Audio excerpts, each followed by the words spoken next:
today I want to talk about your babies and children getting overstimulated.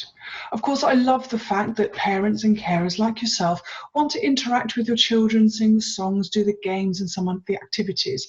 But we also have to take a responsibility as the adult to keep an eye on making sure that our babies and young children aren't getting overstimulated. And particularly for young babies, this can happen very, very easily.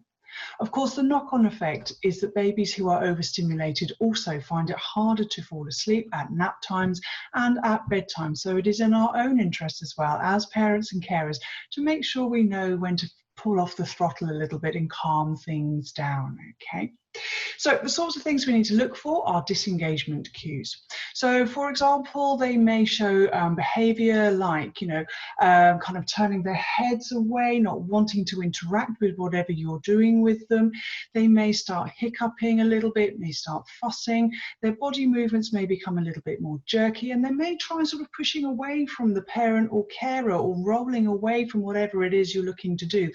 All those kind of signs are saying to you that they've had enough. They don't want to be doing this anymore. So keep an eye on those as closely as you can. Alongside that, it's a good idea to also try and recognize some tired signs as well. So a lot of parents that I speak to when I talk about sleep sort of indicate that the tired signs that they look for, maybe sort of rubbing the eyes or pulling the ear or maybe even crying. Now, all of those are genuinely tired signs, but they tend to be late tired signs, and it's much, much easier to get a child to go to sleep at nap times and at bedtime if you've caught them a bit earlier than that. So the sorts of tired signs that you should be trying to look for really are the ones where they've gone a little bit pale, where they've started going quite quiet. So, where they were being interactive and cooing and laughing and doing whatever they're doing, just kind of zoning out a little bit and maybe sort of gazing into the middle distance sometimes. Lots of parents sort of describe it as, you can look at your child and the light's wrong, but no one's at home. All of those are early tired signs, and it's really, really a good idea to try and spot those as much as you can. I do understand, however, that it's not always easy to spot those sort of signs. Some children just don't display them particularly clearly. So if a child does become overstimulated and starts crying or getting a little bit fractious, then it's a good idea to help them calm themselves down. Maybe holding them close to you, talking in a calm voice, turning any TV off or stopping any games that you might be doing. Maybe just gently sort of, rubbing their arms or their back or their cheek in a really nice, calm sort of way can help bring them back from the brink wherever you can.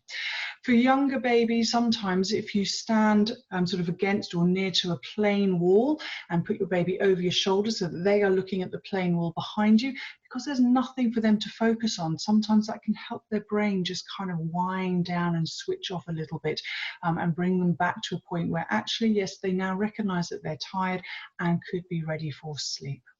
So I'm obviously going to advocate you having lots of fun with your children, doing all the activities, all the games, all the sing songs and everything else that we've got on the website. Have loads and loads of fun.